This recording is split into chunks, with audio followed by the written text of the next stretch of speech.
دیکھیے اس حد تک امام زمانہ کی زیارت کے ہمیں خالی مشتاق نہیں،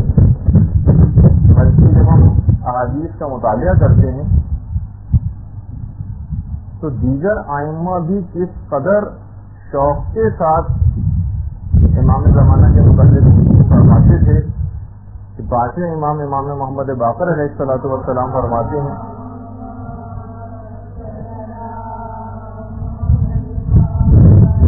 کہ اگر میں ان کے زمانے کو پالوں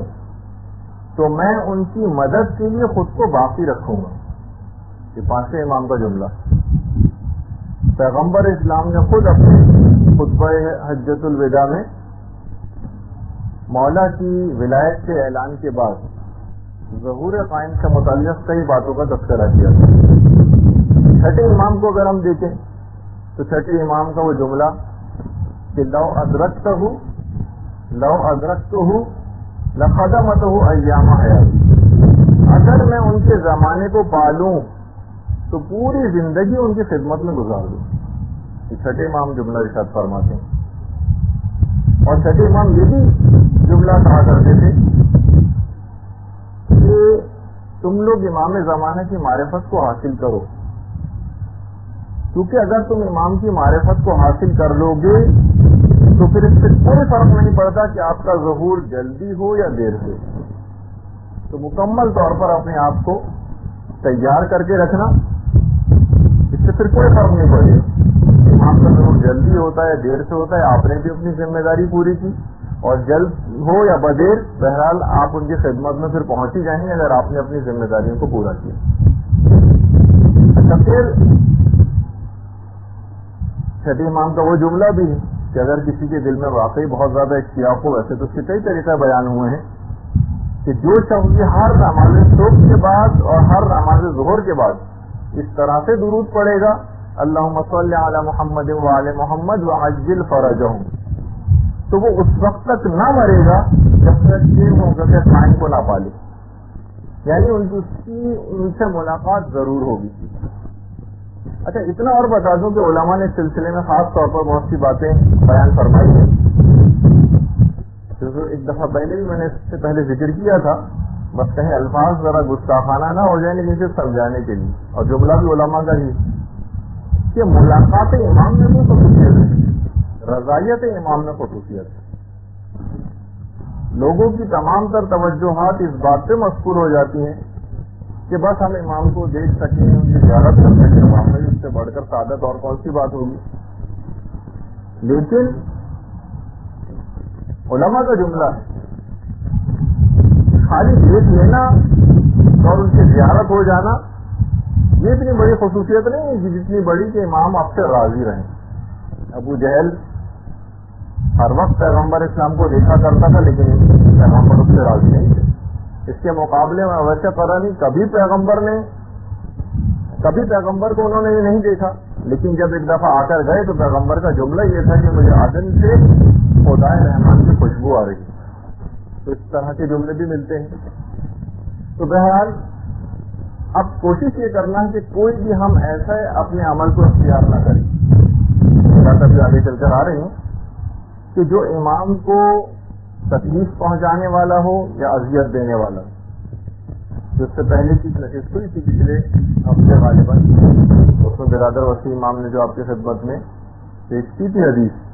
جو خود امام زمانہ ہی نے ارشاد فرمائی تھی کہ قد اذانا جو ہلاوش کیا وہ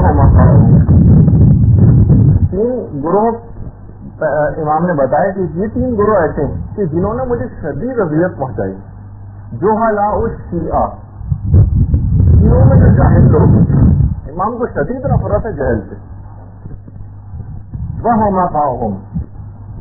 اور احمق لوگ جو اپنے نفع اور نقصان کی جن کو کوئی پرواہ نہیں ہوتی، ان کو کچھ پتہ نہیں کہ جو اعمال ہم انجام دینے ان کا نتیجہ کیا نکلے گا. ان کو کچھ پتہ نہیں کہ نیکیاں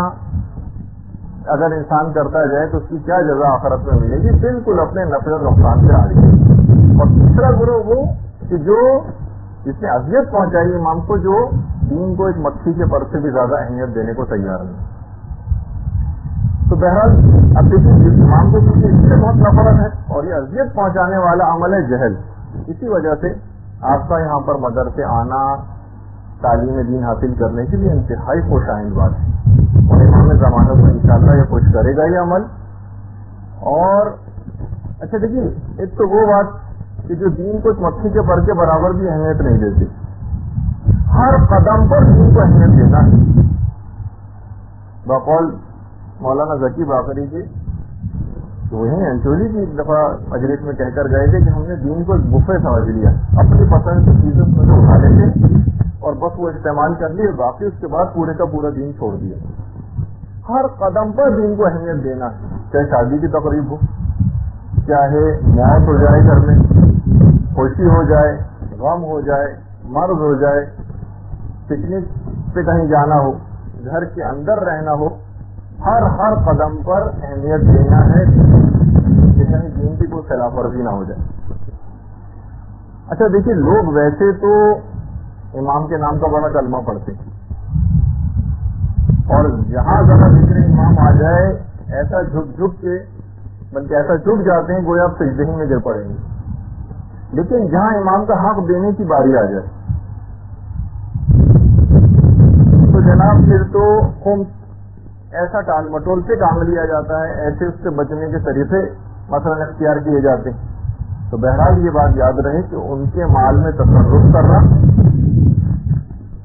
بلکہ کسی کے بھی مال میں تصرف کرنے کی اجازت نہیں۔ خود امام زمانہ علیہ الصلوۃ والسلام کا ارشاد ہے اس سلسلے میں،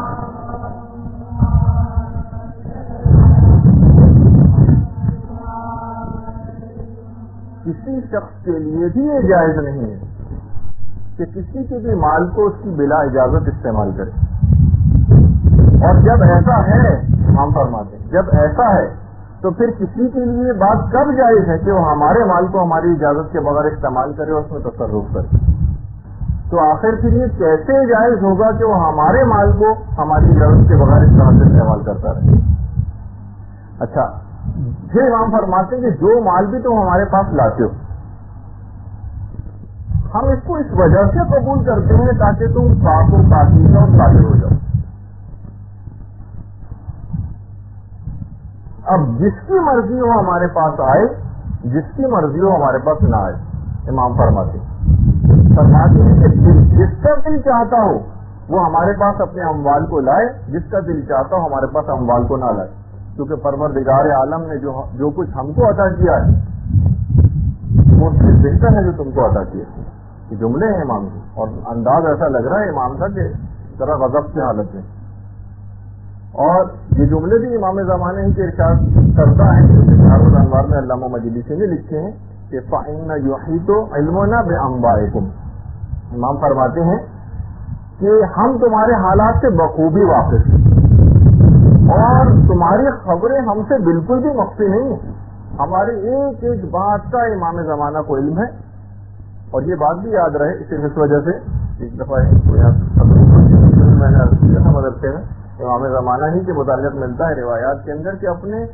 کارکنوں کے سلسلے میں بہت زیادہ سخت ہوں گے، یعنی امام کوئی کوتاہی برداشت نہیں کریں گے کام کے سلسلے میں۔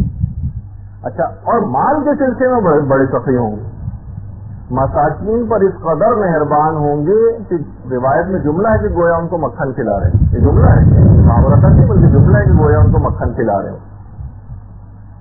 اچھا دیکھیے، ویسے جیسے جیسے زمانہ آگے بڑھتا چلا جا رہا ہے ویسے ویسے لوگ امام زمانہ کے متعلق بہرحال ان کی معلومات میں بھی اضافہ ہو رہا ہے، زیادہ اویئر ہوتے جا رہے ہیں، حتیٰ کہ وہ ادارے جو کہ فسق و فجور نشر کرنے والے ادارے ہیں اور دنیا جہان کی خبروں کو دینے والے ادارے ہیں، اس تک کے اوپر کتنے مذاکرے نشر کیے جا رہے ہیں۔ باقاعدہ ٹی وی پہ بھی کچھ عرصے پہلے باقاعدہ ایک ٹاک شو آ رہا تھا جس کے اندر پوری آڈینس موجود تھی، اور وہ اس بات پر ڈسکس کر رہے تھے کہ ہڈن امام کا نظریہ آخر ہے کیا، ہڈن امام ہے کون؟ ایرانی بھی اس کو بہت زیادہ اس نظریے کو اہمیت دیتے ہیں، حزب اللہ والے بھی دیتے ہیں، اور جہاں جہاں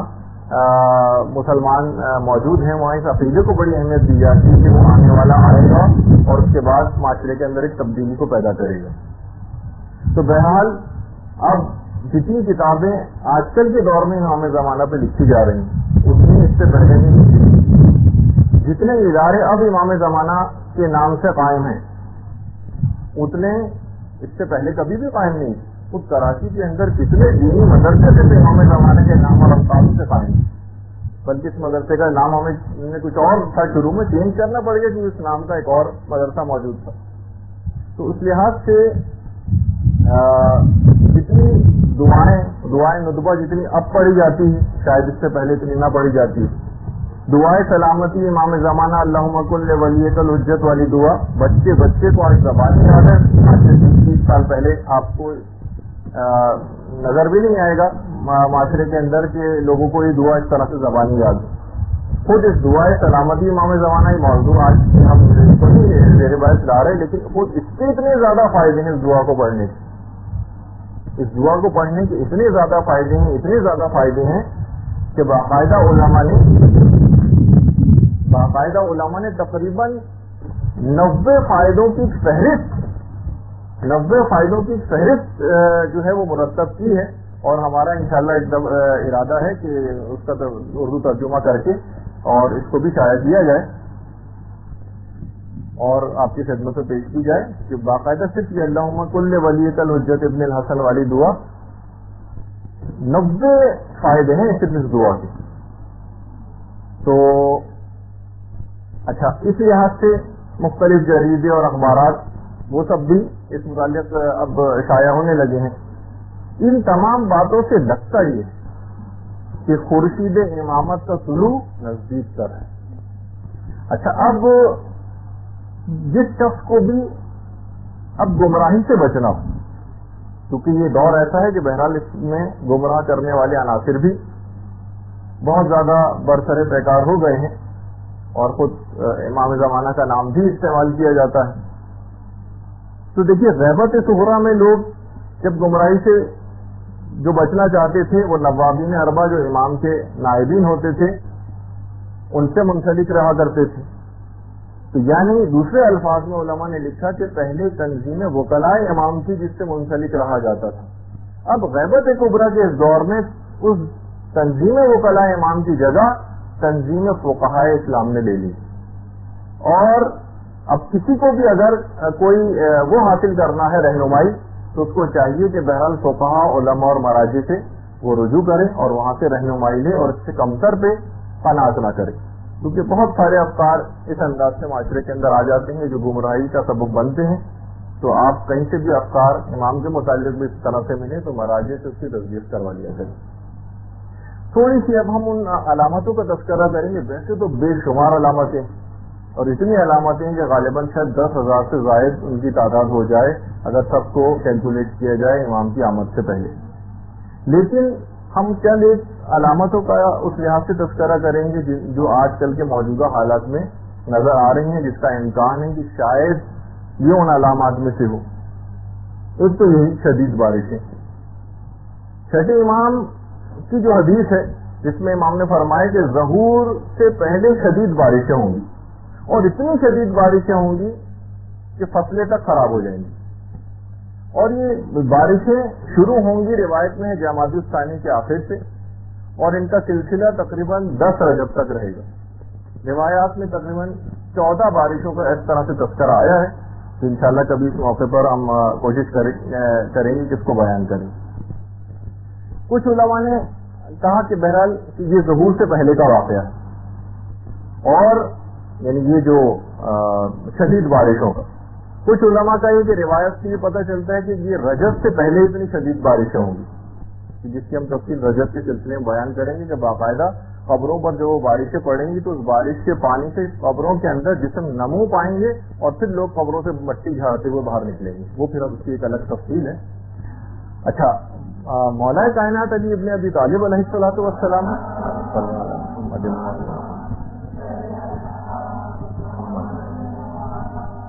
کی بھی اس سلسلے میں ایک حدیث ہے کہ العجب کل العجب بین جماد و رجب.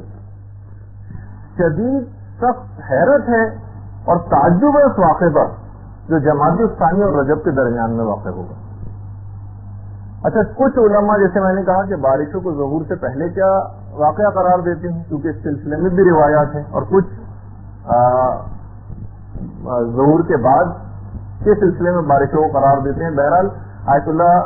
صادق صدر یہ فرماتے ہیں کہ روایات سے جو چیز ہم پر ثابت ہوئی ہے وہ یہ ہے کہ یہ ظہور سے پہلے کا واقعہ ہے. رجب کے سلسلے میں ہو سکتا ہے الگ بارشیں ہوں، لیکن جو علامات ظہور کے سلسلے میں اس میں بھی بارشوں کا تذکرہ آیا.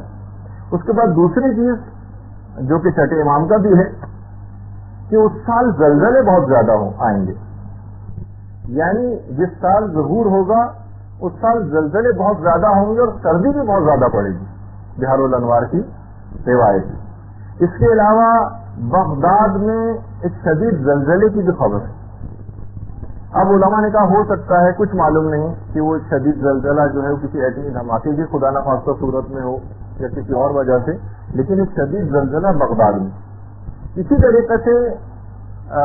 یہ بھی علامات میں سے ہے کہ اہل عراق اور اہل بغداد کا شدید خوف و ہراس کی حالت میں زندگی بسر کرنا. یہ جملے اور یہ تو ہم دیکھ رہے ہیں کتنے عرصے سے اہل عراق اور اہل بغداد باقاعدہ اسی طرح سے زندگی بسر کر رہے ہیں خوف میں.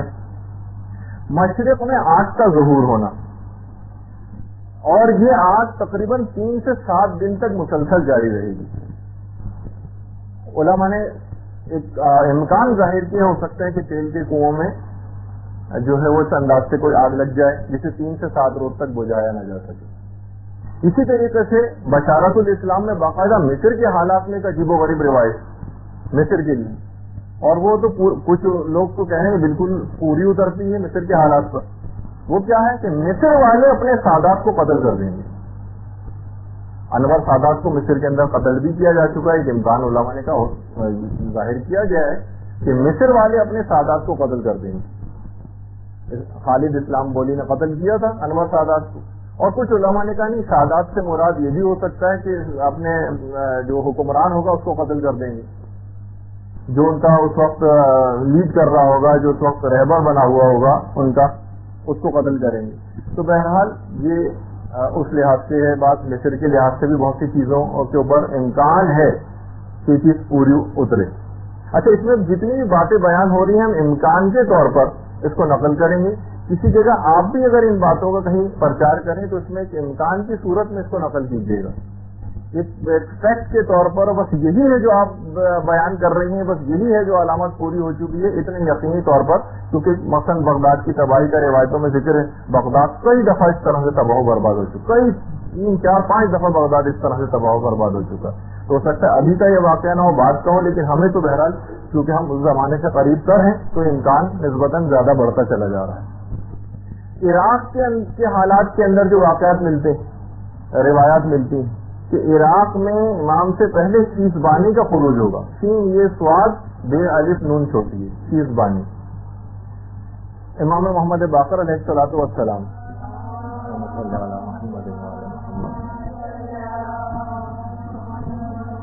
امام سے جب سفیانی کے سلسلے میں لوگوں نے ذکر کیا تو مولا نے کہا کہ ارے تمہارے لیے سفیانی کہا، اس سے پہلے تو شیزبانی. اچھا، شیزبان ایک شیطان کا نام بھی ہے، اور لغتوں میں شیزبان جو چیونٹی کا نر ہوتا ہے اس کو بھی شیزبان کہا جاتا ہے. یہ سواد بے الف نون، شی اور نون چھوٹی شیزبانی ہے جو اس کا نام ہے روایتوں میں. آئمہ اس لقب کو شیزبانی کو ظالموں اور جابروں کے لیے استعمال کرتے تھے. اچھا، یہ جو شیزبانی عراق کے اندر آئے گا روایت میں ہے یہ ہے کہ عراق کے عوام کا بہت ہی زیادہ قتل عام کرے گا، اور جن علماء نے کتابیں لکھی ہیں وہ عراق کا شیزبان انہوں نے صدام حسین کو قرار دیا. اسی طریقے سے ایک اوف اسلمی این واؤ سے، اچھا بہت سے نام ہو سکتے ہیں کہ بالکل ایز اٹ از نہ ہو، یہ اس کے طور پر ہوں، لیکن وہ جو منطبق ہو رہی ہے وہ مختلف لوگوں کے اوپر منطبق ہو رہی ہیں چیزیں کے امکان ہے. اوف اسلمی این واؤ سے اور اسلمی. چوتھے امام نے اس کا بھی خروج بتایا ہے امام سے پہلے عراق کے اندر، اور یہ بھی بتایا کہ اس کا ٹھکانہ تقریب ہوگا. تقریب خاص جہاں جو اس کا آبائی گاؤں یا علاقہ ہے صدام حسین کا وہ بھی تقریب تھی. بہار الانوار کی 52ویں جلد میں، اور شیخ طوسی نے اپنی کتاب غیبت کے اندر اس حدیث کو نقل کیا ہے. اچھا، اسی طریقے سے کوفے میں سید کا 70 صالحین کے ساتھ قتل یہ بھی علامات میں سے بیان کیا گیا ہے. علماء فرماتے ہیں کہ شاید یہ واقعہ، یہ جو قتل ہے کہ شاید شہید آیت اللہ باقر الصدر پہ سادے پاتا ہوں، اور ہو سکتا ہے کہ یہ کبھی اور کسی اور دور کے اندر بھی اس واقعے کو دہرایا جائے۔ علم کے لحاظ سے جو علامت ہے کہ عنقریب امام فرماتے ہیں کہ عنقریب کوفے سے علم اس طرح سے رخصت ہو جائے گا۔ اچھا، کوفے کے اندر وہ نجف کا علاقہ بھی پورا شامل ہے، اس طرح سے نکل جائے گا علم کوفے سے جس طریقے سے سانپ اپنی کینچ سے باہر آ جاتا ہے، اور پھر یہ دوسرے شہر کے اندر ظاہر ہوگا جس کا نام قوم ہے، وہ علم و فضل کا مرکز بن جائے گا، اور کوئی دنیا کے اندر ایسا نہ رہے گا جب اپنے علم و فضل کو ظاہر کرے گا قوم، کوئی دنیا میں ایسا نہ رہے گا جو دین سے واقف نہ ہو، حتیٰ کہ حجلے عروسی میں بیٹھی دلہنیں بھی دین سے واقف ہو جائیں گی۔ یہ جملہ ہے، اور یہ واقعہ بھی علماء نے کہا کہ یہ حضرت قائم کے ظہور سے پہلے کا واقعہ ہے، اور صدام حسین نے آپ کو جیسے کہ پتہ ہی ہے کس طرح سے اس علمی مرکز کو تباہ و برباد کرنے کی کوشش کی، اور کتنے نامساعد حالات میں آغا سیستانی وہاں پر حوض علم کو باقی رکھے ہوئے ہیں۔ لیکن اس سے پہلے جب قوم میں شاہ کا دور تھا تو اس زمانے میں بھی وہاں کے حالات سے دل برداشتہ ہو کے قوم سے طلبہ چھوڑ چھوڑ کے نجف گئے تھے، اور پھر نجف کے حالات میں پھر وہاں سے حوضے سے پھر اب قوم جو ہے وہ دوبارہ اس انداز سے علم جو ہے منتقل ہوا، اور روایات کے اندر یہ چیز بھی آئی ہے۔ اچھا، اسی طریقے سے حکومت حجاز جو سعودی عرب کی جو موجودہ حکومت ہے، ابو بصیر روایت نقل کرتے ہیں چھٹے امام سے، کہتے ہیں جو شخص بھی مجھے حجاز میں عبداللہ کے جانے کی خبر دے گا، میں وعدہ کرتا ہوں اس سے وعدہ کرتا ہوں کہ میں اسے امام زمانہ کے قیام کی خبر دوں گا، ان کی آمد کی خبر دوں گا۔ جو بھی حجاز میں مجھے عبداللہ کے جانے کی خبر دے گا۔ اچھا، اور یہ بھی روایات میں آیا کہ اس عبداللہ سے پہلے جو حکمران ہوگا اس کا نام ایک جانور کے نام پر ہوگا، اور وہ آپ کے علم میں بھی ہے، بات مشہور بھی ہوئی کہ جانور جس سے پہلے تھا فہد، اس کے معنی چیتا کے ہیں، اور اس کے بعد جو ہے عبداللہ نام کا جو اب حکمران آیا ہے، اور اس کے بعد امام فرماتے ہیں کہ جب عبداللہ مرے گا تو اس کے بعد عوام کسی ایک شخص پر اکٹھا نہیں ہوں گے، اور روزانہ یعنی حکومت حجاز اتنی متزلزل اور ڈاما ڈول رہے گی کہ صرف مہینوں کے اندر اور دنوں کے اندر حکومتیں تبدیل ہوں گی۔ تقریباً 10 اس انداز سے لگتا ہے کہ شہزادے اور جو حکمران ہیں وہ اس طریقے سے قتل ہوں گے، اور یہاں تک کہ معاملہ صاحب الامر کے ہاتھ میں آ جائے گا۔ اچھا، اللہم صلی علی محمد وعلی محمد۔ اور اس کے بعد عبداللہ کے قتل کے بعد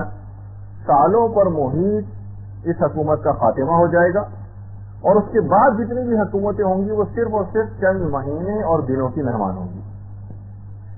ابو بصیر نے مولا سے پوچھا چھٹے امام سے کہ مولا یہ بتائیے کہ کیا یہ سلسلہ بہت طولانی ہوگا؟ امام نے کہا ہرگز نہیں، یہ سلسلہ زیادہ دیر نہیں چلے گا، یہاں تک کہ پھر یہ سلسلہ چلتا ہوا صاحب الامر کے ہاتھ میں آ جائے گا، یعنی بہار کی باقاعدہ روایت ہے۔ تو اس سے معلوم نہیں چلا کہ حجاز کا جو آخری حکمران ہوگا وہ عبداللہ نام کا ہوگا، اور اس کے بعد اگر کوئی حکومتیں آئیں گی شہزادوں وغیرہ کی تو وہ اتنی کم مدت کی ہوں گی کہ بہت جلد یہ سلسلہ ختم ہو جائے گا۔ عبداللہ کی جو موت کی خبر ہے یہ یوم عرفہ لوگوں کو حج کے ایام میں ملے گی۔ چھٹے امام یہ جملہ ارشاد فرماتے ہیں کہ لوگ میدان عرفات میں موجود ہوں گے کہ ایک شخص خلیفہ کے مرنے کی آ کر خبر دے گا، جو بھی آ کر خبر دے گا، لگتا ایسا ہے کہ حاجیوں میں سے کوئی ہوگا جس کو یہ بات پتہ چلی کہ وہ خبر کو نشر کر رہا ہوگا، جیسے ہی وہ لوگوں کو خبر دے گا لوگ اس کے اوپر پل پڑیں گے اور اس کو اسی وقت قتل کر دیں گے۔ لگتا ایسا ہے کہ اس وقت کی جو پولیس یا فوج کے جو لوگ وہاں پر تعینات ہوتے ہیں وہ اس کو فوری طور پر مار دیں گے۔ اور پھر یہاں تک روایات میں کہ اس قدر قتل عام اس سے پہلے شروع ہو جائے گا کہ جو جمارات ہیں، جو شیطانوں والی جگہ ہے، وہ پوری خون سے رنگین ہو جائے گی۔ اچھا، اسی طریقے سے رمضان کے بھی کچھ واقعات ہیں۔ اس سے پہلے ظہور سے پہلے لگتا یہ ہے کہ امت اسلامی اتنی جنگوں، قتل و غارت گریوں اور دہشت گردیوں کے نتیجے میں جو پوری امت ہے وہ کافی کمزور ہو چکی ہوگی، اور اجنبی اور رومی افواج مسلمان علاقوں میں داخل ہو چکی ہوں گی۔ یہ روایات میں اجنبی اور رومی افواج، روم جو ہے جو اس وقت موجودہ امریکہ ہے، اور جو یورپین یونین ہے اس کو روم کہا جاتا تھا۔ تو اجنبی اور رومی افواج،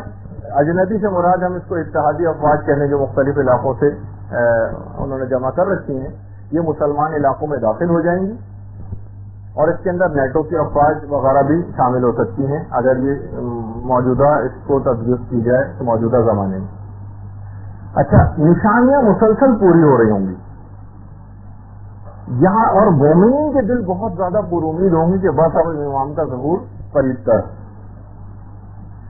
دل امام کی طرف جھکے ہوئے ہوں گے، اور مومنین ظہور امام کے دن گن رہے ہوں گے۔ اچھا، اس وقت ایک علامت اور نمودار ہوگی، بے وقت چاند گرہن اور سورج گرہن۔ ایک تو خیر چاند کی جزوی گرہن کی آج ہی یہ خبر آئی ہے جو کہ شاید 7 ستمبر کو ہوگا، لیکن جو روایات میں جو چیز بیان ہوئی کہ بے وقت چاند گرہن اور سورج گرہن ہوگا۔ رمضان کی 13 یا 14 تاریخ کو سورج گرہن ہوگا، رمضان کی 13 یا 14، اور 26 یا 27 رمضان کو چاند گرہن ہوگا، اور فلکیات کے تمام اصول بالکل درم برہم ہو کے رہ جائیں گے، کیونکہ اس کے برخلاف ہوتا ہے عام طور پر۔ ایک ہی مہینے کے اندر اتنا قریب قریب چاند گرہن اور سورج گرہن ہوں گے، اور رمضان کی 13 یا 14 کو سورج گرہن ہوگا، اور 26 یا 27 رمضان کو چاند گرہن ہوگا۔ فلکیات کے تمام حسابات بیکار ہو جائیں گے۔ اور پانچویں امام نے یہ بات بھی ارشاد فرمائی کہ حضرت آدم کے دنیا سے زمین پہ آ جانے کے بعد سے لے کر یہ 2 نشانیاں آج تک کبھی اس سے پہلے پوری نہیں ہوئی ان تاریخوں کے اندر، چاند گرہن اور سورج گرہن۔ اچھا، جو امام کے جو ظہور کا جو سال ہوگا، اس سے طاق سال ہوگا، جفت نہیں ہوگا، طاق ہوگا۔ اچھا، دن جو ہوگا یا تو جمعہ ہوگا یا ہفتہ ہوگا، ہفتے کے دن کے موضوع پہ ابھی ہم تھوڑی سی ایک بات اور کرتے ہیں، اور 10 محرم روز عاشور کے روز امام کا ظہور ہوگا۔ اچھا، ابو بصری سے جو روایت ہے وہ یہی ہے کہ اسی سال جب امام کا ظہور ہوگا تو 10 محرم عاشورے کا روز ہوگا، جمعہ یا ہفتہ ہوگا۔ اچھا، جمعے کے دن جو زیارت حضرت حجت، اس کا بھی یہ جملہ ہے کہ یہ روز جو روز جمعہ ہے امام، اس میں آپ کا ظہور متوقع ہے۔ اس سے بھی اندازہ ہوا کہ اصل جو ہوگا وہ دن روز جمعہ ہی ہوگا۔ آیت اللہ خراسانی نے اپنی کتاب مہدی منتظر میں فرماتے ہیں کہ کیلنڈروں کا اور تاریخ کا جائزہ لینے کے بعد جو چیز ہم پر بالکل ثابت ہو گئی ہے وہ یہ ہے کہ 61 ہجری کا جو عاشورہ تھا وہ روز جمعہ کو واقع ہوا تھا، جس میں واقع کربلا ہوا تھا 61 ہجری میں، وہ روز جمعہ کو ہوا تھا۔ اور تقویم کے اعتبار سے اگر ہم دیکھیں تو 23 رمضان کو اگر جمعہ ہو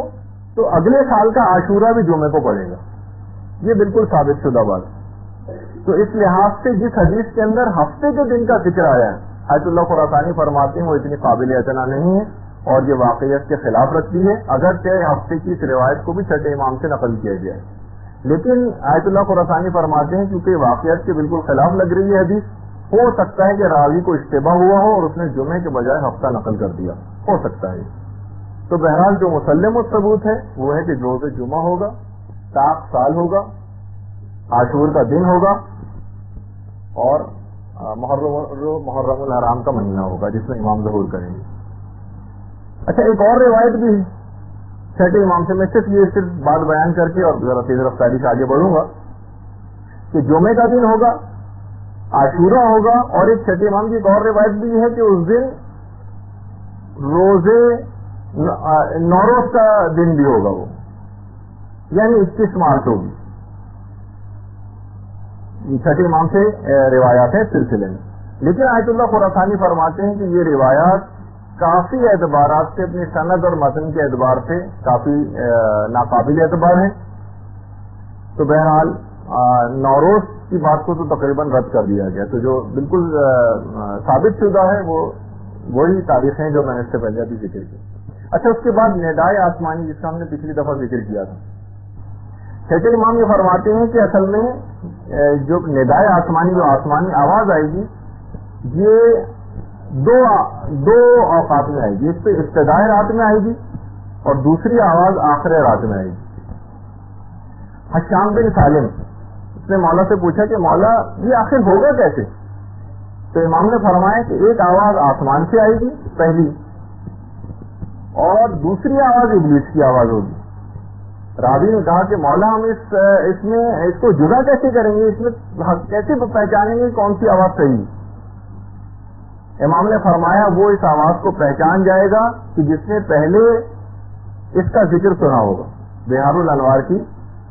52ویں جلد کے اندر یہ والی حدیث کہ پہچانیں گے کیسے. دیکھیے اب آپ کو اس وقت پتہ چل رہا ہے نا، جو پہلی والی آواز ہوگی وہی برحق آواز ہوگی، اگرچہ کچھ اس کی نشانیاں اور بھی ہیں کہ ہم کیسے پہچانیں گے جو ابھی آگے چل کر آ رہی ہیں.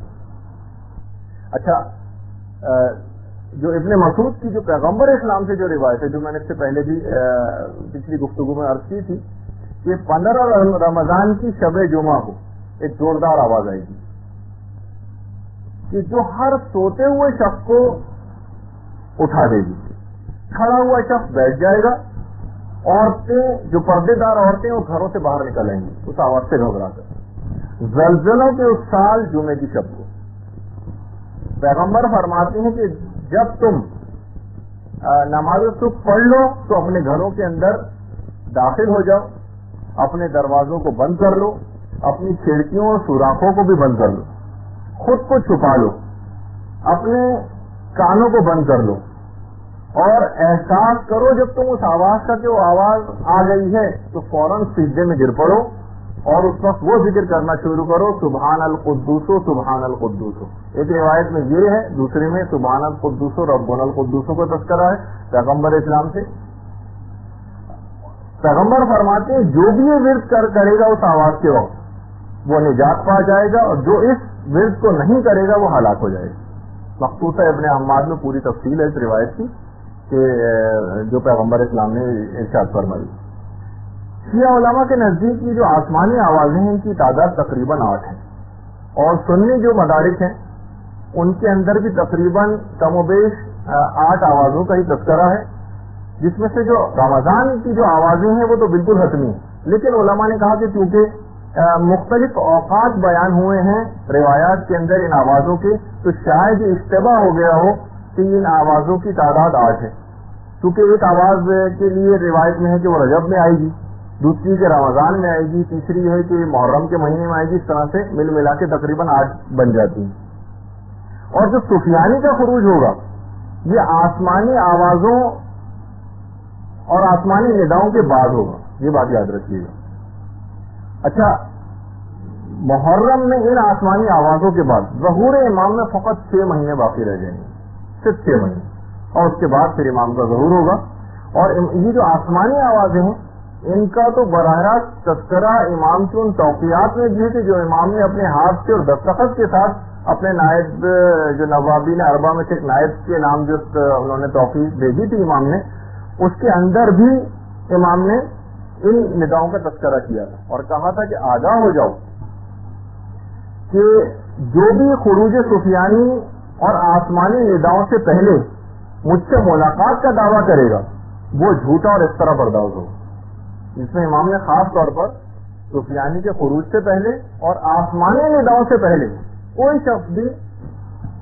اگر دعویٰ کرے تو وہ جھوٹا ہوگا. اس کے بعد سے لے کر اور امام کے ظہور میں 6 ماہ کا عرصہ باقی رہ جائے گا. باقاعدہ اس 6 ماہ کے عرصے پر پوری کتابیں لکھی گئی ہیں کہ اس آخری 6 مہینے میں کیا کیا ہوگا. علماء نے بڑا سلسلے میں کام کیا ہے. اور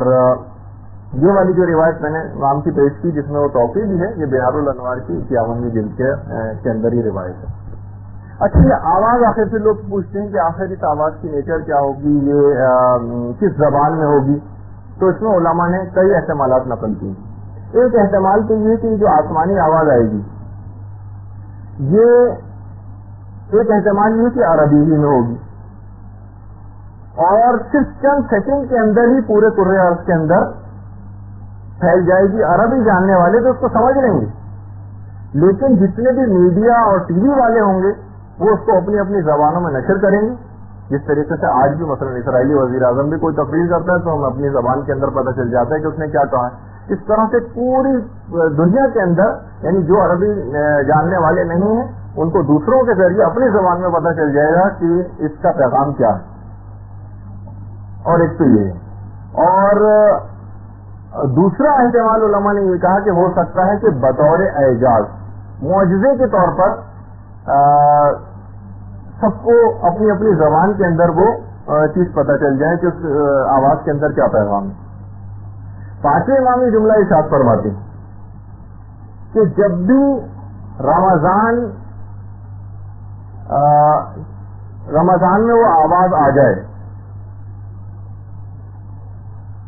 تو یہ بات یاد رکھ لو کہ خبردار کبھی بھی اس کے اندر ہرگز شک نہ کرنا, ہرگز اس آواز میں شک نہ کرنا جو رمضان میں واقع ہوگی, کیونکہ وہ جبریل کی آواز ہوگی اور اس میں خاص علامت ہوگی جس سے آپ پہچان سکیں گی کہ یہ آواز بالکل برحق آواز ہے. امام نے فرمایا کیونکہ اس کے اندر حضرت قائم کا نام اور ان کے والد کا نام اس آواز کے اندر ضرور ہوگا. ہر شخص اس آواز کو سن لے گا. حتیٰ کہ روایات میں ہے کہ پردے میں بیٹھنے والی عورتیں اپنے شوہروں اور بھائیوں کو مجبور کریں گی,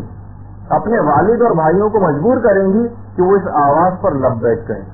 اور جائیں, مجبور کریں گی کیونکہ انہوں نے اس متعلق سن رکھا ہوگا کہ جو یہ پہلی آواز کے بعد جو بھی فوراً نکل جائے گا, قدم آگے بڑھا دے گا, وہ پہنچ جائے گا اور سعادت کو حاصل کرے گا. اور جو لوگ رہ جائیں گے وہ کچھ عرصے بعد, کیونکہ باقاعدہ روایت کے اندر جو روٹ بتایا گیا ہے امام کا, کبھی وہ آگے چل کے شاید اس کا تذکر آئے گا, تو اس میں یہ ہے کہ پاکستان کے بھی کچھ علاقوں سے امام گزریں گے, اس میں ملتان کے علاقے کا بھی تذکرہ, وہاں سے گزریں گے اور ساحلی علاقوں سے ہوتے ہوئے عراق کی طرف جائیں گے. تو کراچی کیونکہ بالکل ساحلی, تو ایک احتمال ہے کہ شاید امام اس جگہ سے بھی گزرے, تو وہ بعد میں وہ مومنین ان امام کے ساتھ اس موقع پر مذاق ہو سکیں گے. خیر اس کی تفصیل انشاءاللہ اپنے موقع پر آئے گی. اچھا, اب زرارہ جو چھٹے امام کے راوی ہیں نقل کرتے ہیں چھٹے امام سے کہ مولا آخر ہم حق و باطل کی جو مختلف آوازیں ہیں اس میں ہم تمیز کیسے کریں گے. امام نے اس میں ایک اور طریقہ بھی بتایا, کہا کہ جو بھی ہمارے احکامات پر عمل کرنے کا عادی ہوگا اس کو خود بخود یہ پتہ چل جائے گا کون سی آواز حق ہے. یعنی وہ شک و شبہ کا شکار نہیں ہوگا, وہ تو پہلے سے امام کے احکامات پہ عمل کرنے کا عادی ہی ہے, اور جو بالکل دین کو کوئی اہمیت ہی دینے کو تیار نہیں ہوتا اور امام کے حکم پر عمومی زندگی میں عمل نہیں کرتا, اس وقت بھی وہ شک و شبہ کا شکار ہو جائے گا. اور کچھ عجب نہیں کہ وہ دوسری آواز کی طرف نہ لبیک کہہ دے اپنے ایمان کی کمزوری کی وجہ سے. تو بہرحال اچھا, پھر امام نے یہ بھی کہا کیونکہ ہمارے ان شیعوں کو قبل از وقت روایات کے ذریعے ان دونوں آوازوں کا پہلے سے علم ہوگا, اس وجہ سے وہ پہچان جائیں گے. اور احادیث میں باقاعدہ ان آسمانی آواز کو سننے کے بعد کچھ اعمال کا بھی تذکر آیا ہے کہ جب وہ آسمانی آواز سن لیں تو پھر آپ خدا کا شکر ادا کریں اور باقاعدہ شکر کے نوافل ادا کریں,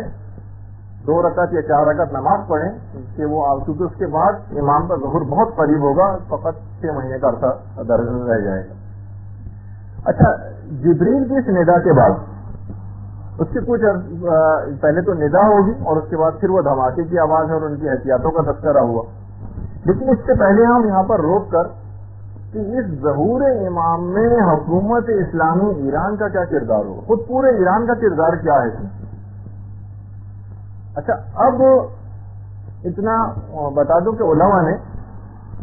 ذکر کیا ہے کہ تقریباً ایران کا 9 عناوین کے ساتھ روایات میں ذکر آیا ہے ظہور امام سے متعلق. 9 عناوین, 9 عنوان ایسے ہیں کہ جس میں ایران کبھی اہل خراسان کہا گیا روایات میں, کبھی ایران کے لیے قوم سلمان فارسی کا تذکر آیا, کبھی اہل شخص کہا گیا ایرانیوں کو, کبھی سیاہ جھنڈے والے قرار دیا, سیاہ جھنڈے والے جو خراسان سے آئیں گے, جس کو آج کل ڈاکٹر اسرار احمد کہتے ہیں کہ اس سے مراد افغانستان کے لوگ ہیں. خیر, اچھا, اس کے بعد اہل قوم کا تذکرہ الگ سے روایات کے اندر آیا ہے, اہل طالقان کا تذکرہ روایات کے اندر آیا ہے, اور عاجم یعنی اجمیوں کا تذکرہ ہے. تقریباً 9 عنوانات ہیں ایسے جس میں ایران کا تذکرہ روایات کے اندر ہوا ہے. اور حافظ ابو نعیم جو کہ اہل سنت کے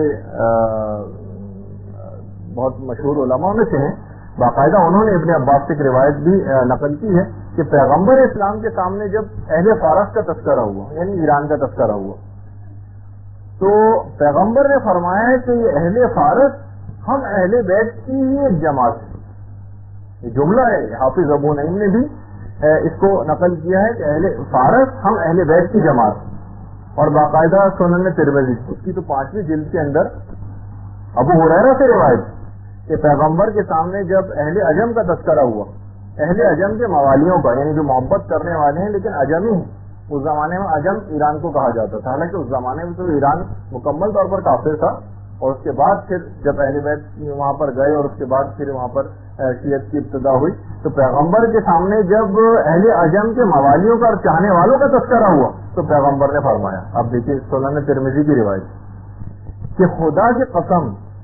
بالتحقیق میں ان لوگوں پر تم لوگوں سے زیادہ بھروسہ کرتا ہوں. یہ پیغمبر کے جملے ہیں اہل فارس کے لیے. اپنے صحابیوں سے مخاطب ہو کے پیغمبر فرما رہے ہیں خدا کی قسم بالتحقیق میں ان لوگوں پر تم لوگوں سے زیادہ بھروسہ کرتا ہوں. ظہور کی راہ کو ہموار کرنے میں 2-3 شخصیات کا امام کے ظہور سے پہلے روایت میں بڑا تذکرہ ہوا اور آپ سنتی بھی رہتی ہیں. ایک تو سید خراسانی کا تذکرہ ہے, جن کو ایک اور نام دیا ہے ہاشمی خراسانی. اگر یہ دونوں الگ الگ شخصیات بھی ہوں, علماء نے کہا, تو پھر 3 شخصیات اس طرح سے ہو جائیں گی, سید خراسانی, ہاشمی خراسانی اور شعیب بن صالح تیسری شخصیت. اور ان سے بھی پہلے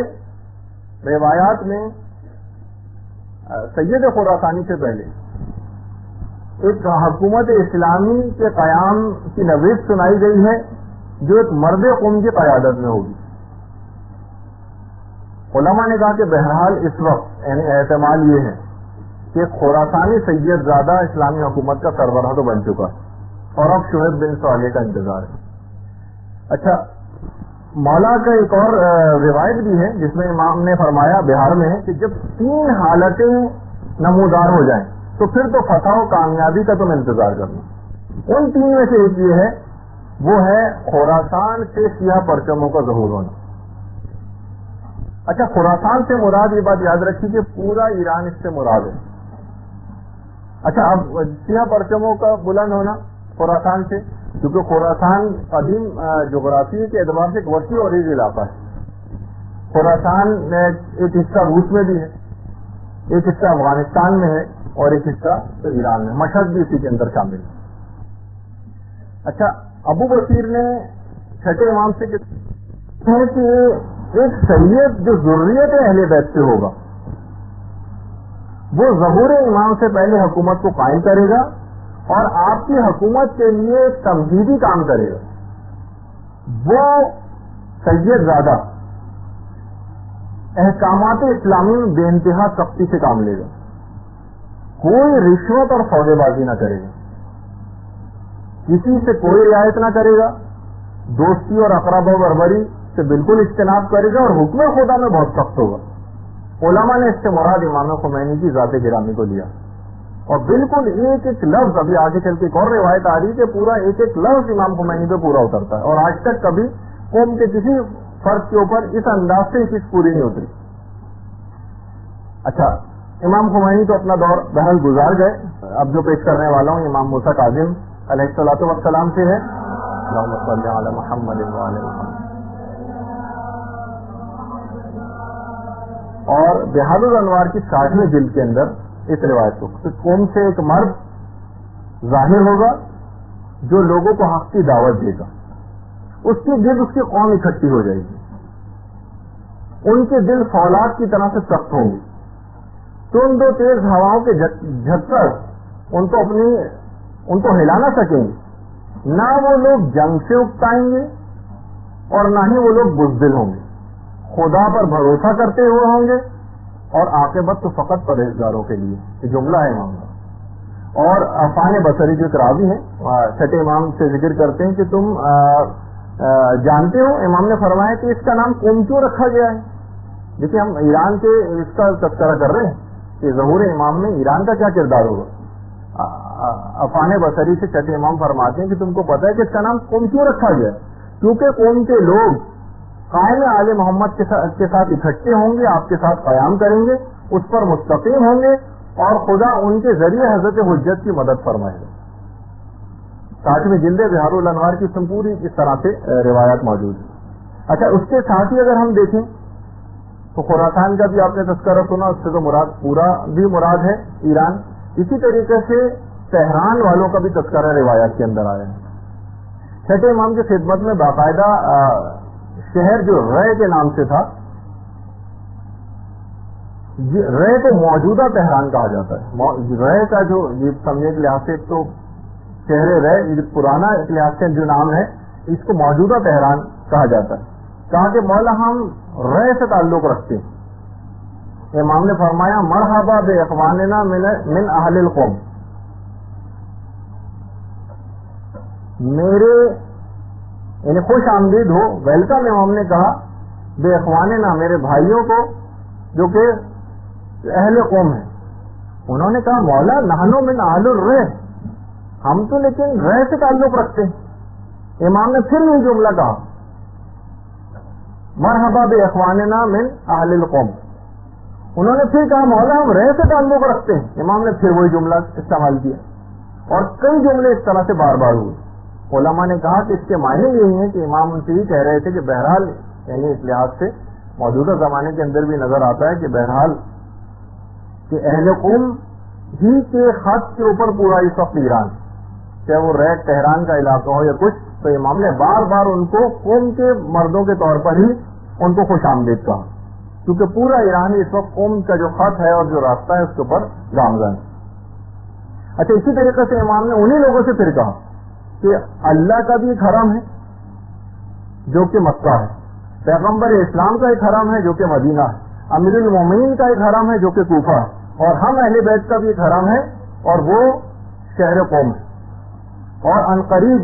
ہماری اولاد میں سے خاتون معظمہ فاطمہ کے نام سے ہوں گی جو وہاں پر دفن ہوں گی. جو شخص بھی ان کی زیارت کو جائے گا اس پر جنت واجب ہو جائے گی. درود بھیج دیجیے محمد علیہ.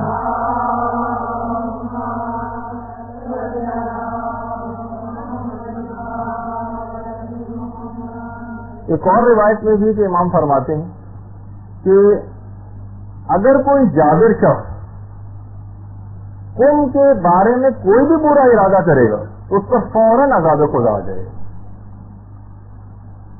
اور امام نے یہ بھی فرمایا کہ عنقریب قوم والے تمام مخلوقات عالم پر حجت بن جائیں گے, اور اگر یہ نہ ہوتے قوم والے تو اہل زمین اپنے اہل کے ساتھ دھنس جاتی. دیکھیے قوم کے لوگوں کی کتنی فضیلت, اور فرشتے مصائب کو قوم اور اہل قوم سے دفع کرتے. اور اگر کوئی بھی ظالم و جابر شخص قوم والوں کے لیے کسی برے ارادے کا خیال دل میں لاتا ہے تو قاسم الجبار ان کو تباہ و برباد کر دیتا ہے, اور پروردگار ظالموں کے دماغوں سے قوم کا ذکر اس طرح سے بھلا دے گا جس طرح وہ ذکر خدا کو فراموش کر چکے. تو بہرحال اچھا اس سے پہلے جیسے کہ ابھی میں نے اس سے پہلے تذکرہ کیا تھا اہل خراسان کا, تو اس میں سیاہ پرچموں کی بھی آمد تھی, اور فرمایا امام نے کہ یہ جو سیاہ پرچم لے کے اہل خراسان نکلیں گے تو ان کو کوئی شے واپس نہیں پلٹائے گی یہاں تک کہ ان پرچموں کو ایلیاء قدس پہ نصب کر دیا جائے گا. ابھی میں آگے چل کر انشاءاللہ اس کا تذکرہ کروں گا کہ ایران روایات سے یہ پتہ چلتا ہے کہ داخلی طور پر اتنا مضبوط ہوگا کہ یہ باہر نکل کر جنگ کرے گا, کیونکہ ایران کے لیے جنگ کا جو میدان ہے وہ مختلف ممالک بتائے گئے. اچھا اب امام احمد ابن حنبل نے بھی یہ جو قوم کے سلسلے میں جو روایات تھیں جو بھی میں نے پیش کی ان کو اپنے مسند کے اندر, اور جو ابن کثیر ہے انہوں نے نہایا میں اس کو باقاعدہ مستند روایات میں سے قرار دیا خراسان وغیرہ کے متعلق جو بھی باتیں ہیں. اچھا یہ روایات یہ ہے کہ جھنڈے جب نکلیں گے خراسان سے اور یہ خود ضرور پہنچ کر رہیں گے چاہے راستے میں کتنی ہی رکاوٹیں کیوں نہ آئیں، یہ ضرور بے ضرور وہاں پہنچیں گے۔ اچھا، سیاہ پرچموں والوں کے متعلق یہ بھی بات آئی کہ ان کی ٹوپیاں بھی سیاہ ہوں گی۔ روایات میں ہے کہ خراسانی سید اپنی رہبریت کے دور میں اپنی افواج کا جو کمانڈر ان چیف ہے شعیب بن صالح کو یا صالح بن شعیب کو مقرر کرے گا، جس کا تعلق تہران سے ہوگا، یعنی شہر رائے سے، اور اس کے بعد اسی شعیب بن صالح یا صالح بن شعیب کو امام اپنی افواج کا بھی کمانڈر مقرر کریں گے۔ اچھا، اسی طرح سے میں نے کہا کہ ہم ایران کا تھوڑا سا تذکرہ کر رہے ہیں کہ بہت زیادہ یہ بہت مرکزی حیثیت ہے ایران کی ظہور امام میں۔ کنز العمال جو اہل سنت کی بڑی معتبر کتاب ہے، اس کی 7ویں جلد میں، اور علامہ جلال الدین سیوطی نے بھی اس روایت کو لکھا ہے جو امیر المومنین علی ابن ابی طالب علیہ الصلوۃ والسلام سے۔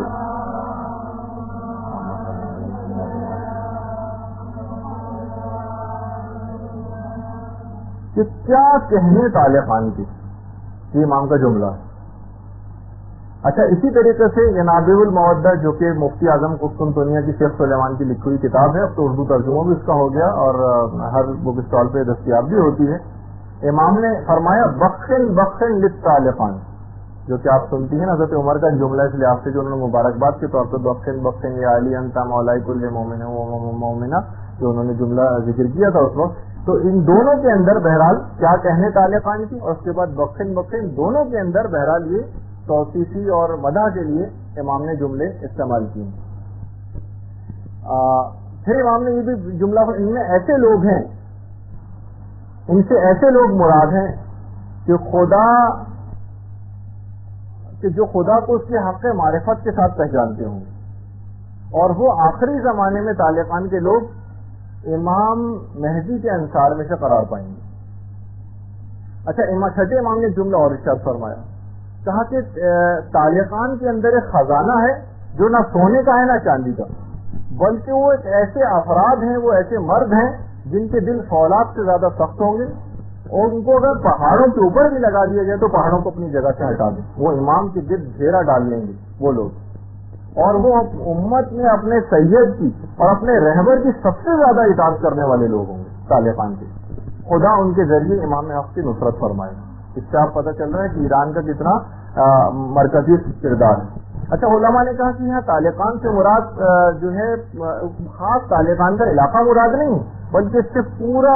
ایران مراد ہے۔ وجہ اس کی ہے کہ اس زمانے میں قدیم جغرافیے میں طالقان کی ایک خصوصی حیثیت تھی جس کی وجہ سے وہ مشہور ہوا، لیکن وہ ہے بہرحال ایرانی کے اندر۔ اسی طریقے سے روایات میں ذرا حیران بھی بعض اوقات ہوتی ہے کہ کتنی واضح روایات ہیں۔ آخری زمانے میں فتنہ فلسطین کا لفظ باقاعدہ روایت میں آیا ہے، مخطوطہ ابن حماد کی باقاعدہ روایت بھی ہے کہ فتنہ فلسطین کے نتیجے میں شام والوں کو اس طرح سے ہلایا جائے گا، اس طرح مشق میں پانی کو ہلایا جاتا ہے، یہ باقاعدہ روایت ہے۔ اچھا، شام کے اندر یہ بات یاد رکھیے کہ موجودہ جو لبنان ہے یہ شام کا ایک حصہ ہی سمجھا جاتا ہے، یعنی سمجھے شام کے اندر ہی آتا ہے، ورنہ تو لبنان خود بہت چھوٹا سا ہے، لیکن شام کے اندر ہی اس کو شمار کیا جاتا ہے کہ فتنہ فلسطین کے نتیجے میں اس طرح سے شام والوں کو ہلایا جائے گا، اس طرح مشق میں پانی کو ہلایا جاتا ہے۔ اچھا، روایات میں میں نے جیسے کہ ابھی کہا اس سے پہلے کہ ایران کے لیے جو میدان جنگ ہے یہ ایران سے باہر ہے، عراق میں شام اور فلسطین یہ ایرانیوں کا میدان جنگ بتائے گئے ہیں روایات کے اندر۔ اس سے معلوم یہ چلا، جیسے میں نے اس سے پہلے کہا تھا، کہ ایران داخلی طور پر اتنا مضبوط ہوگا کہ وہ باہر نکل کے جنگ کرے گا، یعنی باقاعدہ اس پر اس طرح سے اٹیک نہیں ہوگا، وہ خود باہر نکل کر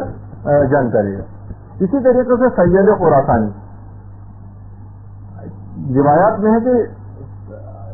سید خراسانی کی رہبریت میں افواج نکلیں گی۔ اچھا، اس سید خراسانی کے لیے تو یہ کہ یہ اپنے افواج کا رہبر ہوگا، پھر یہ جو سید خراسانی ہوگا یہ اپنے پرچم کو شعیب بن صالح کے سپرد کرے گا، اور شعیب بن صالح پھر اس پرچم کو امام زمانہ کو سپرد کر دیں گے۔ سید خراسانی کی آمد اور شعیب بن صالح کی آمد کے بعد ظہور امام میں 72 مہینوں کا فاصلہ ہوگا، یعنی 6 سال کا۔ روایات میں تقریباً 6 سال تذکرہ ہوئے. اچھا اسی طریقے سے جو باقاعدہ جو اپنے امام کے مولا کائنات کے صحابی تھے کمیل ابن زیاد, امام نے ان کو بھی ایک علامت اور نشانی کے طور پر آخری زمانے کی چیز بتائی تھی جو کہ بہت مشہور بھی ہوئی تھی اور علماء نے اس کو بیان بھی کیا تھا کہ اس زمانے میں جو عالیشان عمارتیں ہوں گی ان میں ہر گھر میں شیطان آ کر بیٹھ جائے گا اور لوگ اس شیطان کی علامت کو اپنے گھروں کی چھت پر لگائیں گے. وَيُسَمَّى بِأَنْتِينَا, امام فرماتے ہیں مولا کائنات, اور اس شیطان کا نام اینٹینا ہوگا. کتاب الملاحم والفتن کی روایت ہے باقاعدہ کہ خود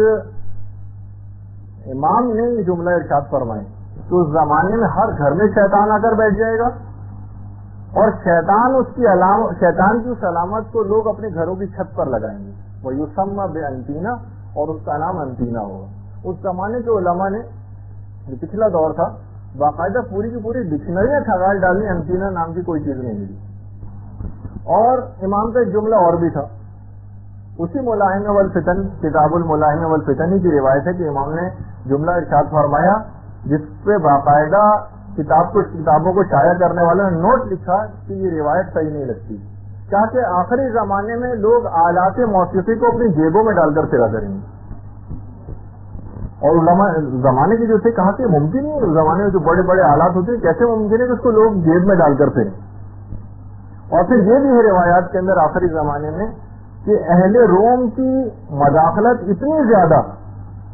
اہل روم فلسطین کے معاملے میں اتنی زیادہ مداخلت کریں گے کہ ان کی افواج اس علاقے کے اندر آ جائیں گی. اچھا اتنا اور بتا دیا جائے کہ بہرحال وہ جو آپ سنتی ہیں کہ دنیا کی تقریباً 1/3 آبادی 1/3 یہ ظہور امام سے پہلے ہلاک ہو چکے تھی جنگوں کے نتیجے میں. لیکن اس میں بہرحال ایک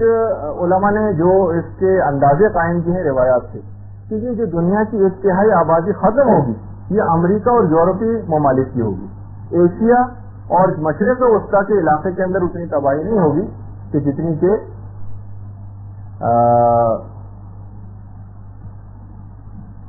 ان علاقوں کے اندر ہوگی. امام حکومت اسلامی کو قائم کریں گے.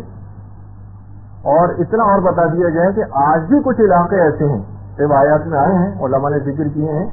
کہ جہاں پر مکمل امام کی حکومت قائم ہے اور تمام اسلامی احکامات کے اوپر آج بھی وہاں پر مکمل طور پر عمل ہوتا ہے. یا بلقا اور سابلقا ان علاقوں کے نام ہیں, اور باقاعدہ جو وہاں کا دارالحکومت ہے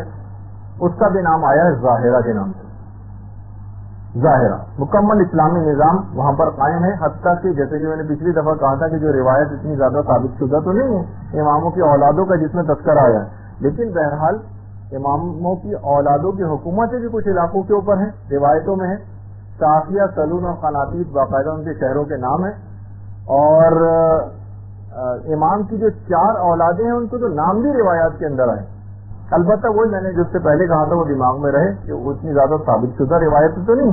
لیکن بہرحال یعنی امام کے ایک بیٹے کا نام قاسم ہے جس کے لحاظ جبھی امام کی کنیت ابو القاسم دی. البتہ اتنا اور بتا دیا جائے کہ کنیت جس کا بیٹا ہے یا کوئی اولاد ہو اس سے کنیت اربوں میں نہیں بنتی, یعنی وہ تو ہوتی ہے کنیت لیکن اس کے بغیر بھی کوئی شخص کسی کی اگر اولاد نہ بھی ہو تو اس کی بھی کنیت ہو سکتی ہے. اچھا ایک تو قاسم ہے جس کے لحاظ سے ابو القاسم امام کی کنیت ہے. امام کے ایک بیٹے کا نام عبد الرحمان ہے, ایک بیٹے کا نام ہاشم ہے اور ایک کا نام ابراہیم. یہ 4 بیٹوں کے نام امام کے روایات میں آئے ہیں. اور باقاعدہ جو جزیرے خضرا والی روایت جسے علماء نے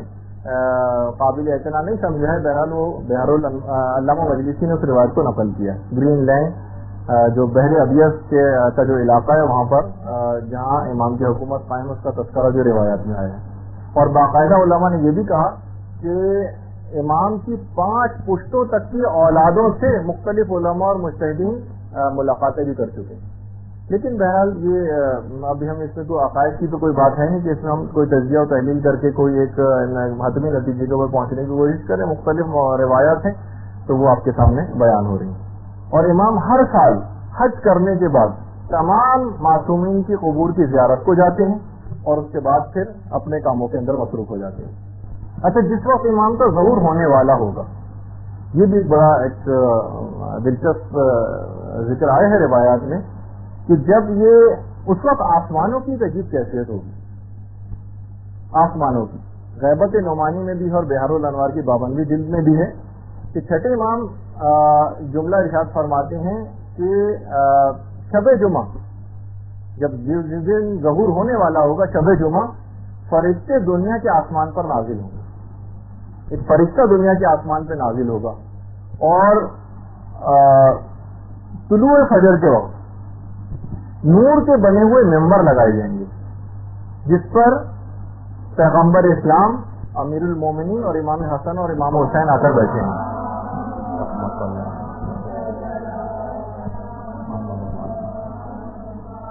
ان کے اطراف میں تمام انبیاء ہوں گے، خالص مومنین ہوں گے، صالحین ہوں گے اور فرشتے اکٹھے ہو جائیں گے ان ممبروں کے گرد،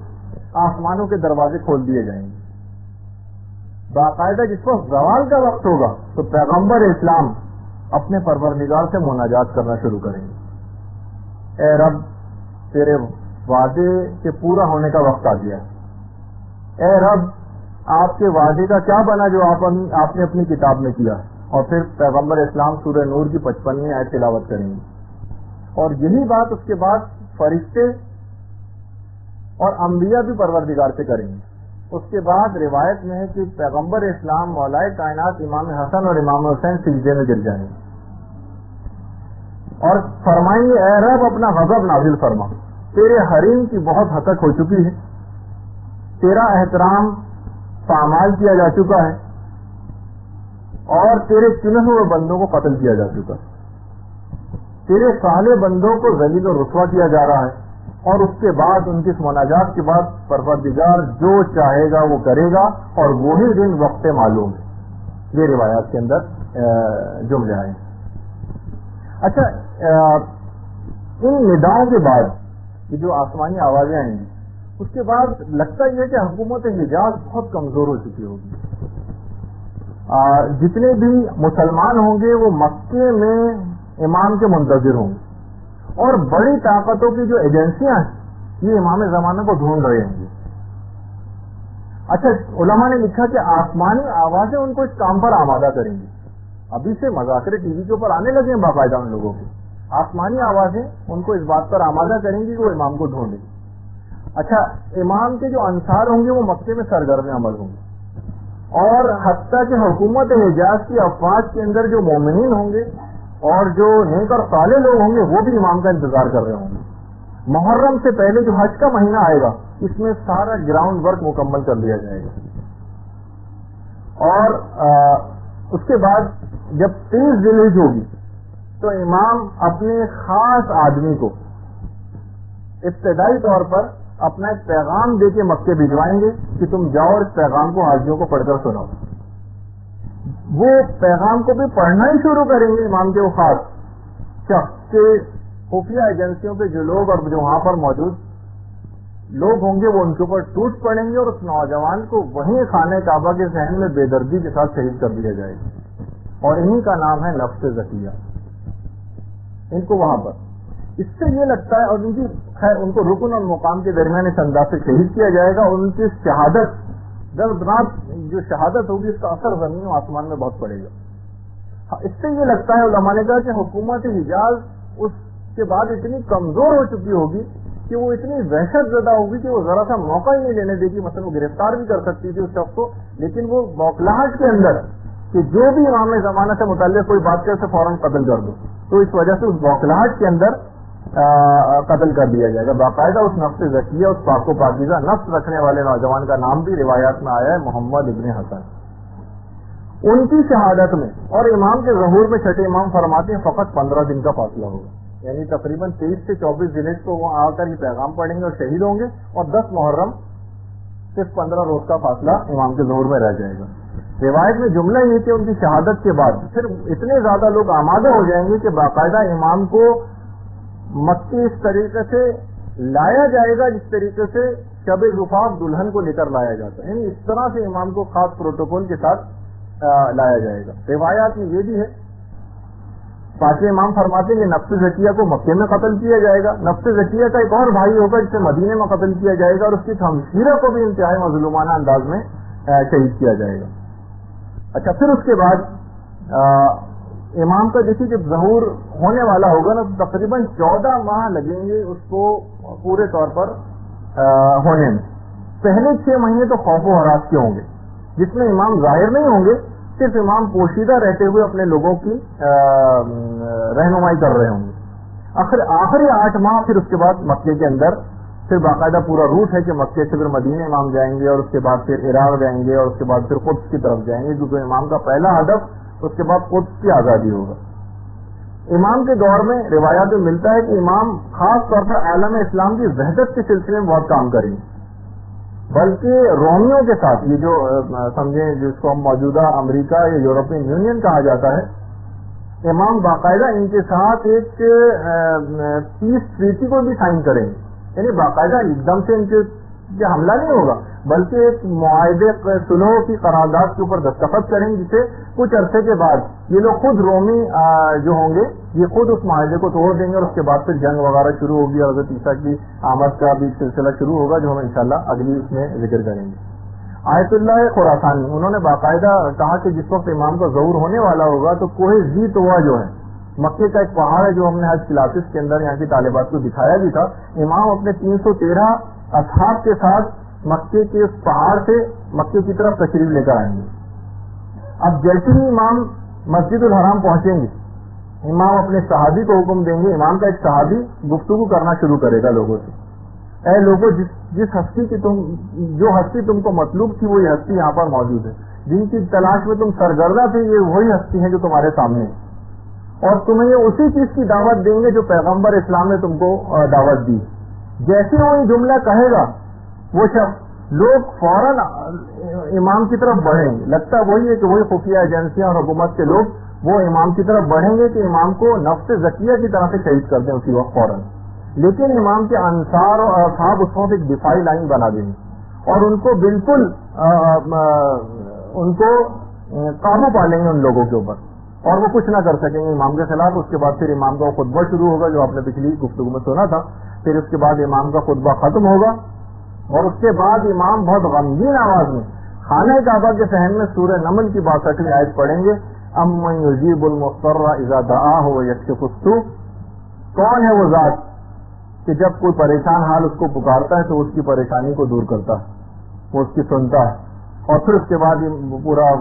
واقعہ ہے اس کا کہ بیعت کی جائے گی. بیعت کے بعد جب امام بیعت لے لیں گے لوگوں سے, اس کے بعد رکن اور مقام کے درمیان امام 4 رکعت نماز پڑھیں گے. دیکھیے سارے واقعات ہیں پورے, 4 رکعت نماز پڑھیں گے. مکے میں اس وقت ایک عجیب و غریب کیفیت ہو جائے گی. مکے میں ہر ایک شخص ایک دوسرے سے سوال کر رہا ہوگا آخر یہ کون شخص ہے جس نے ظہور کیا ہے, یہ اتنی بڑی خلقت اس کے ساتھ کون ہے. لوگ ایک دوسرے سے اس انداز کی باتیں کر رہے ہوں گے اور کہہ رہے ہوں گے کہ یہ علامتیں تو ہم نے اس سے پہلے کبھی نہیں دیکھی جو ہمیں علامتیں اس وقت نظر آ رہی ہیں. باقاعدہ کتاب بشارت الاسلام میں بھی ہے, یوم الخلاص میں بھی ہے, الزام الناصب میں مکے کی پوری کیفیات کا تذکرہ ہے جو اس وقت ہو رہی ہوں گی. اچھا امام کا ظہور یہ جس وقت ہو رہا ہوگا اتنا سلامتی کے ساتھ ہوگا, اتنی سلامتی کے ساتھ ہوگا کہ اس وقت کوئی خون نہیں بہے گا. لگتا یہ ہے کہ یعنی تو غیبی مدد بھی امام کے ساتھ ہوگی. امام کا ایک روب دشمنوں کے دلوں کے اوپر ہو جائے گا کہ وہ کچھ نہیں کر سکیں گے, اور ایک عوامی حمایت بھی امام کو بہت زیادہ اس وقت تک حاصل ہو چکی ہوگی.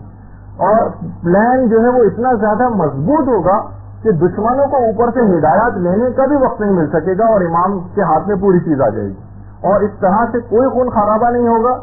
اور حریم کعبہ جو ہے وہ بھی پائمال نہیں ہو سکے گی. امام اس طرح کا انتظام کریں گے. اچھا اس کو بڑی خبر رساں ایجنسیاں جو ہوں گی یہ ان کی پوری کوشش یہ ہوگی کہ امام کی اس خبر کو کسی طریقے سے چھپائیں, اور وہ یہ لوگوں کو تاثر دینے کی کوشش کریں گے کہ بھائی اس سے پہلے بھی اس طرح کے بہت سارے واقعات ہو چکے ہیں اور لوگوں نے اس طرح کے دعوے کیے ہیں, لیکن ہم نے ان کے اوپر پہلے بھی قابو پایا اور اس دفعہ بھی ہم ان پر قابو پائیں گے. اسی دوران سفیانی کو حکم ملے گا کہ تم جتنے جلد ہو سکے مدینے سے مکے پہنچو اور اس موومنٹ کو یہاں پر ختم کرو جو مکے میں اس امام نے شروع کر دی. اب خراسانی وہ سفیانی جو ہے وہ مدینے سے جب مکے آ رہا ہوگا تو پھر اس کے بعد وہ وادی بیدا کا واقعہ ہوگا جو ہم اگلی گفتگو میں اس کو نقل کریں گے. آج ہم اس گفتگو کو یہیں پر ابھی روکتے ہیں تھوڑے سے, کیونکہ اب اس کے بعد جو گفتگو آنے والی تھی وہ جو موضوع وہ اتنا تفصیلی ہوتا کہ اس کو مجھے بیچ میں روکنا میرے لیے اتنا مناسب نہیں تھا. تو اس کو ہم فی الحال یہیں پر روکتے ہیں.